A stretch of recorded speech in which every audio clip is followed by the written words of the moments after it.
Bonjour à tous, dans cette vidéo, on va déterminer la nature d'un quadrilatère à partir du calcul des milieux de chacune des diagonales.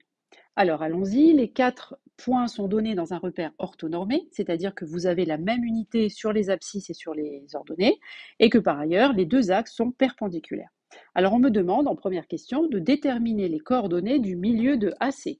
J'en profite pour vous rappeler que lorsqu'on a un segment, si on veut trouver les coordonnées du milieu d'un segment, disons qu'il s'appelle I, donc I milieu de AC, d'accord, on va décider de l'appeler I, eh bien, il suffit d'additionner les abscisses des extrémités du segment et de diviser par 2. Et on fait la même chose pour l'ordonnée.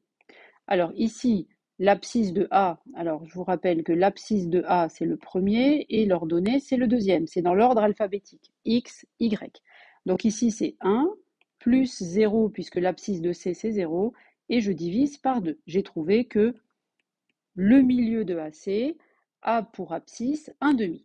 Je vais maintenant calculer son ordonnée, donc je dois faire la même chose, mais cette fois avec les ordonnées. L'ordonnée de A, c'est moins 1. L'ordonnée de C, c'est le deuxième de C, c'est-à-dire 6, et je divise par 2, et là je trouve 5,5. Donc le point I a pour coordonnées 1,5, 5,5. Voilà. Maintenant on me demande, alors le segment AC, c'est celui-là, hein. En fait, c'est la première diagonale. Voilà, donc on a trouvé que le milieu avait pour coordonnées 1,5, donc on vérifie si ça a l'air cohérent, et 5,5, c'est-à-dire 2,5, oui, effectivement, ça a l'air, en tout cas, ça colle avec le dessin. Maintenant, on me demande, dans un deuxième temps, de calculer les coordonnées du milieu de BD. Je vais appeler J le milieu de BD, et je vais calculer ces coordonnées suivant la même formule. Donc j'ai déjà écrit la formule, je ne vais pas la réécrire. Je dois faire l'abscisse de B, bon, allez, écrivons-la, ça fait pas de mal.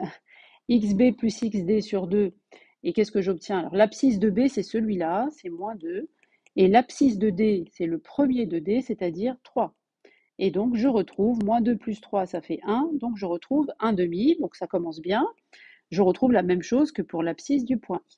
Maintenant, pour YJ, je vais réappliquer la même formule. J'additionne les extrémités, YB plus YD du segment, et je divise par 2.